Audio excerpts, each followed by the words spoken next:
भारतको नेपाल प्रतिको नीति अनुदारवादी नीति छ। अनुदारवादी नीति अवलम्बन गरे कोही देशहरूलाई त के भन्दा आफूमा मिलाउने के एउटा रणनीति बनायो। पुरै भारतको नियन्त्रण त्यहाँको रक्षा हो परराष्ट्र जम्मै कसको हातमा छ। तर त्यो सीमा विवादको विषय के कुनै कुरा उठ भारतले कुरै गरेन बन्ने अन्तिम चरण पुग्यो भने भारतले के गर्यो भने त्यो बनाउने कुरा रोक भन्नु भने नि त भन्नु त्यत्रो ब्लकेट भयो नि त त्यो बदलाको भाव छैन नेपालप्रति। उसले सिक्किमलाई भारतमा मिलाउनको लागि के भन्दा सिक्किमकरण गर्ने कुरा थियो भारतमा मिलाउनको लागि मिसन रल थियो नि रले जिम्मा दिएको थियो। सोभियत सङ्घ भनेर बन्छ भनेर सोभियत सङ्घले बिगाड गर्न एउटा सिङ्गो राष्ट्रले 15 राज्यमा विभाजित गराइदिएर अमेरिका होइन रोजेको भू राजनीति भएको ठाउँ कुन हो त नेपाल हो। एमसी नेपाललाई कसरी जबरजस्ती भिडाएन बाक्लो आइजाइ पनि चलिरहेको छ। जस्तो कि सांसदहरूदेखि लिएर त्यो अमेरिकी सेनाका प्रमुख पनि नेपाल आउने तयारी युक्रेन जस्तै नेपाललाई बनाउने भनेर उनीहरू लागिपरेका छन्। अमेरिकाको उपस्थिति र भारतको उपस्थिति गठबन्धनमै भइराखेको छ। भारतलाई पनि नियन्त्रण गर्न सकिन्छ।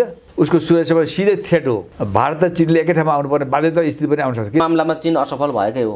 त्यो त्यतिकै त्यो तुरेर गयो नि त। यो अहिलेको सरकारको चरित्र कस्तो खालको हो? सरकारको नेतृत्व गरी सेवाजीवी त घोषित रूपमा अहिले पसिया भक्त देखिनु भएको छ। राष्ट्रिय शक्तिहरूले नेपाल एउटा के भनेदेखि खेलको मूल्य बनाइसके। विविध घटनाक्रम र सन्दर्भमाथि केन्द्रित रहेर कुराकानी गर्नका निम्ति राजनीतिक विश्लेषक वरिष्ठ अधिवक्ता वर्णबहादुर कार्की हामीसँग हुनुहुन्छ।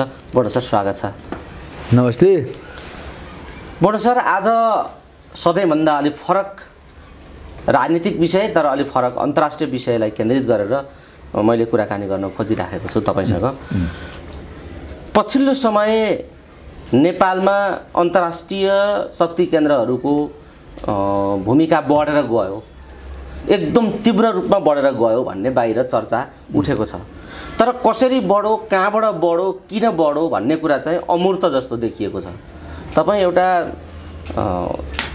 स्वतन्त्र पृष्ठभूमिमा बसेर अध्ययन गरिराख्नु भएको छ, हेरिराख्नु भएको छ।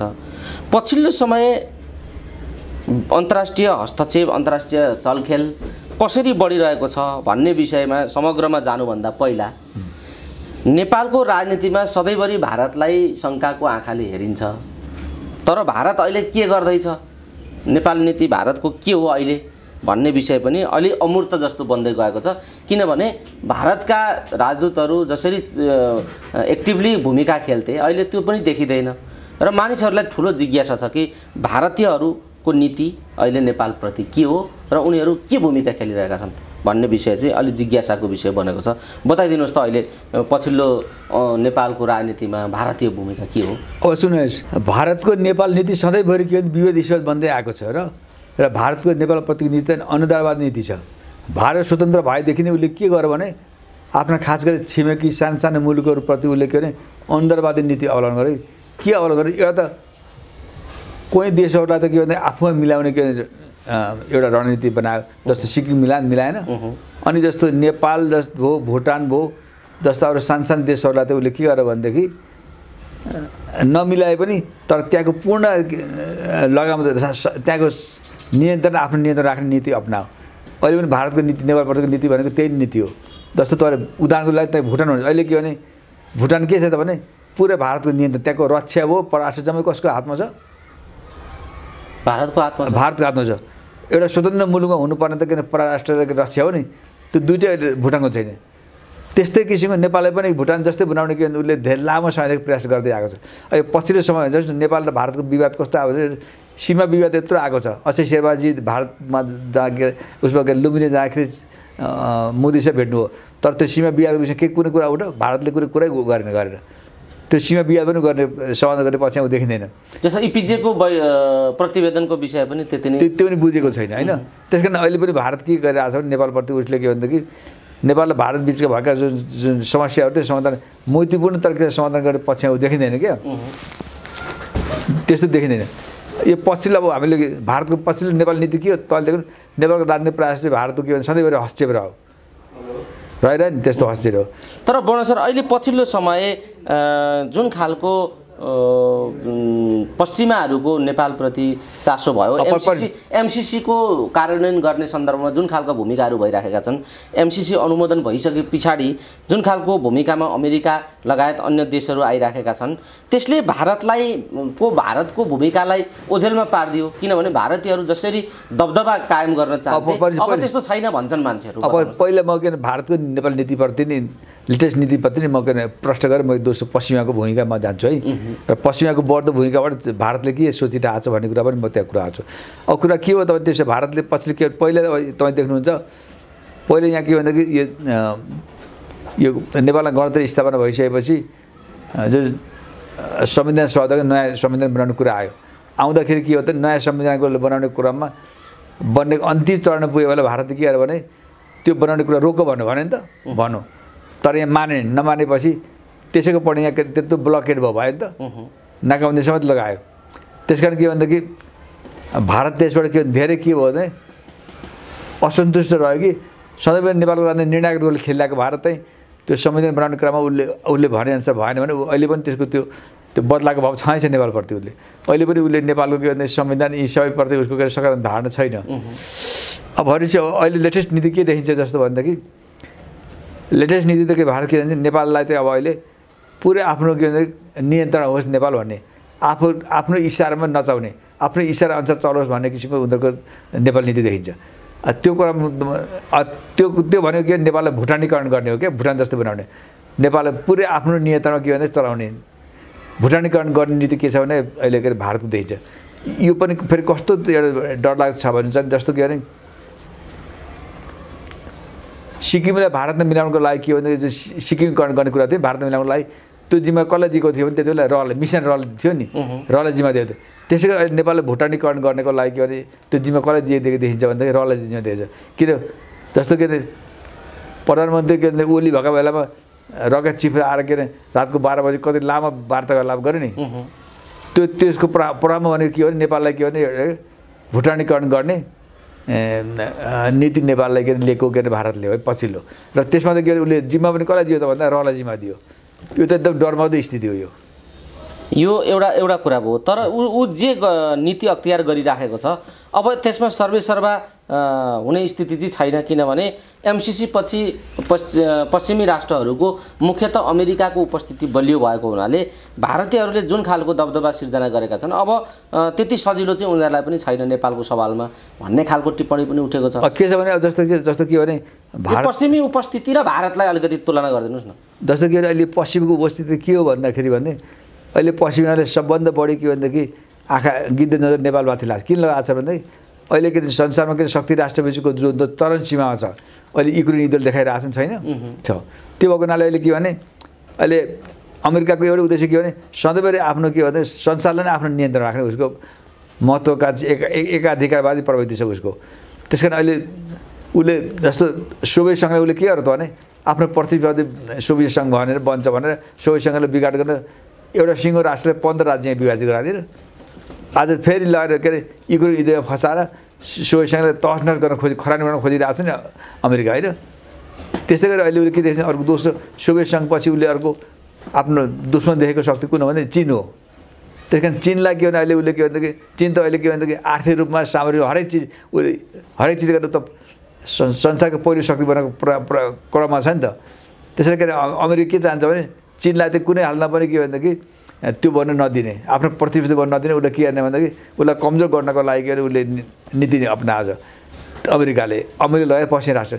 त्यही नीति अनुसार उसले के गर्यो भने अब के भने चीनलाई कमजोर गर्नको लागि के भने नेपालको भू राजनीति छ नि, सबभन्दा नेपालको भू राजनीति के हो त भने चीनलाई के भने माले प्रहार गर्नको लागि जसरी के रुसलाई प्रहार गर्नको लागि अमेरिकाले पश्चिमी राष्ट्रले युक्रेन रोजे नि, त्यसै गरी चीनलाई कमजोर गर्नको लागि उनीहरूले रोजेको भू राजनीति भएको ठाउँ कुन हो त नेपाल हो।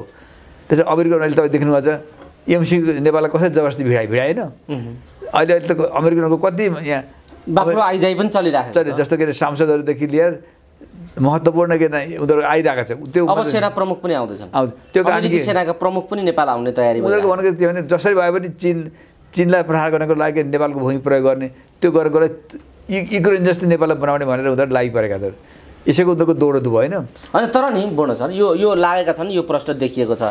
अब लगत्तै अमेरिकाका सैनिक प्रमुख पनि नेपाल आउँदैछन्, सेनापति नेपाल आउने तयारी गरिराखेका छन्, तुरुन्तै भ्रमण हुँदैछ।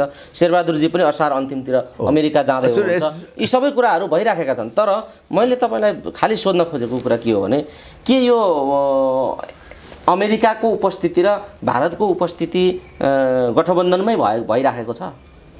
एउटै उपस्थिति हो भारत र अमेरिका होइन त्यो भिन्न भिन्न जस्तो कि अहिले के चाहन्छ भने जस्तो के अरे अहिले के भनेदेखि अहिले विश्वको के अरे राजनीतिक शक्ति केन्द्र कहाँ भन्छ एसिया बनाऊ अहिले अमेरिकनहरू त के सोचिरहेको छ भने भोलि आफूलाई के भनेदेखि चुनौती दिने शक्ति भनेकै एसियामा छन् भन्ने उनीहरूको एउटा चीन हो अर्को भारतलाई पनि सोध्छ उसले होइन दीर्घकालीन रूपमा त्यसैले के भने नेपाल यस्तो के भने भौगोलिक अवस्थामा रहेको छ जुन जुन जुन भूगोलमा बसेर भारतलाई पनि नियन्त्रण गर्न सकिन्छ चीनलाई पनि नियन्त्रण गर्छ नेपालमा पश्चिमहरूको उपस्थिति हुनुको चीनको लागि मात्र खतरा जति खतरा त्यति खतरा के भारतको लागि पनि हो त्यस कारण के भने अब अहिले के अरे भारतले तर भारतीयहरूले समयमा सोचेर यो पश्चिमहरूको अहिले जुन बढ्दो नेपालको उपस्थिति छ नि त्यसप्रति भारतीयहरू पनि चिन्तित छन् जस्तो लाग्छ मलाई तर त्यो चिन्ता व्यक्त भएको देखिन्छ त राजनीतिमा अहिले नेपालको राजनीतिमा खुलेर चिन्ता व्यक्त भएको देखिएको छ त्यो त छैन भनेपछि अब चीन र भारतको भूमिका के हुन्छ अब बताउनुहोस् त अब चीनले त नेपालमा के पश्चिमहरूको उपस्थिति भनेको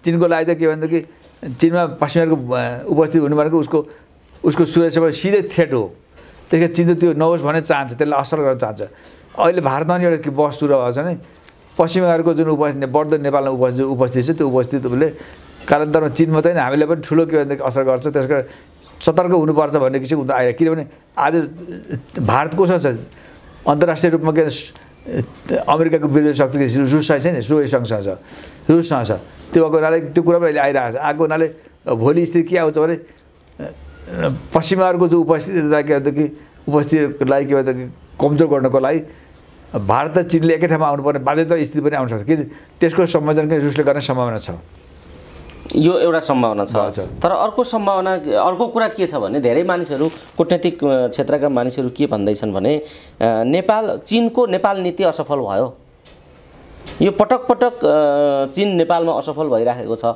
भन्ने खालको तर्क पनि अहिले उठेको छ र एमसीसी को विषयमा नेपाली जनताको जुन खालको भावना हो यदि चीनले त्यो सफलता हासिल गर्न चाहेको भए त्यसलाई रोक्न सक्थ्यो उसले चीनले चाहेको भए रोक्न सक्थ्यो तर त्यो रोक्न नसक्नु उसको एउटा असफलता हो र यस्ता धेरै असफलताहरू चीनका नेपाल नीतिहरू असफल भएका छन् भनेर तर्क पनि मानिसहरू गरिराखेका छन् यसमा के भन्नुहुन्छ चीनको नेपाल नीति असफल हुँदै गएको हो चीनको त के नेपाल नीति त्यो मैत्रीपूर्ण नेपाल नीति छ होइन उदारवादी नेपाल नीति उसले नेपालको आन्तरिक कहिल्यै हस्तक्षेप गरेको छैन त्यसकारण के भन्दा त्यस्तो किसिमको स्थिति छ चीनको तर चीनले के जस्तो एमसीसी भनेको के थियो भने करिब के भनेदेखि अमेरिका लगायत पश्चिमी शक्तिहरूलाई नेपाल प्रवेशको लागि ढोका खोलिदिने कुरा पनि थियो त्यति बेला आम जनताबाट ठुलो विरोध भएको छ तर के गर्दा भने चीन कहाँ अफसल भयो भने उसले के भनेदेखि दलहरूको मात्रै भर पर्दाखेरि के हो त नि एकातिर दलहरू पनि थिए विरोधमा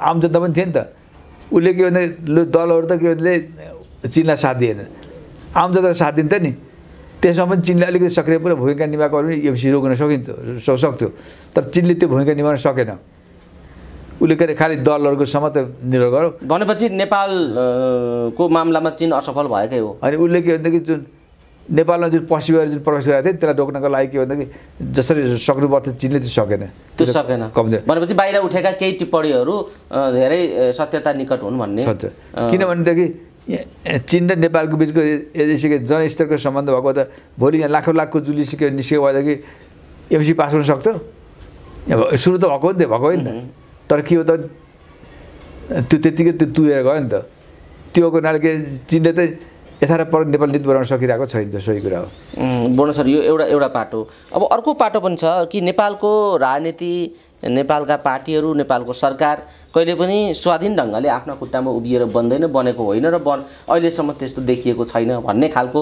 टिप्पणी गर्ने नेपालमा जे हुन्छ त्यसलाई बाह्य आँखाले हेर्ने र विश्लेषण गर्ने परिपाटी पनि अहिले बढिराखेको छ त्यसलाई हेर्ने हो भने अहिले यी शक्तिहरूबाट विशेषतः पश्चिमी र भारतीय शक्तिहरूबाट सबैभन्दा बढी नेपालको राजनीतिमा प्रभावमा को फसिराखेको छ र यो अहिलेको सरकारको चरित्र कस्तो खालको बताउनुहोस् त अब हेर्नु अहिले के यदि सरकारको नेतृत्व गर्ने सेवाजीवी त घोषित रूपमा अहिले पश्चिमा भक्त देखिनु भएको छ पश्चिमाहरूको जति पूजा गर्यो त्यति के भने शक्ति आदरण हुन्छ भन्ने किसिमको सोच के छ नेपाली काङ्ग्रेसका के भनेदेखि अहिलेको प्रधानमन्त्री सेवा देवदेखि सबैमा त्यस्तो त्यहाँ देख्नु भने अस्ति एमसीको विषयमा ल्याउँदाखेरि काङ्ग्रेस त कसैले एकजना यो गठबन्धन पश्चिममुखी भएर जान्थ्यो नि पश्चिमाहरूको के भने खेलाउनु भन्थ्यो नि त्यहाँ त किन कम्युनिस्टहरूको उपस्थिति भएको कारणले त्यो अलिक रोक्यो त्यही एमसीको विषयमा त्यही गठबन्धनभित्रबाट विरोध भयो नि त भएन। अहिले पनि के भने यो अहिलेको गठबन्धन सरकार त के भने पुरै पश्चिमहरूको एउटा खेलाउनु बन्द हो। तर त्यहाँभित्र के भनेदेखि पश्चिमी विरोधी शक्ति कम्युनिस्टहरू भएको हुनाले पनि यो के हो त अलिक त्यो रफ्तार जान सकेको छैन।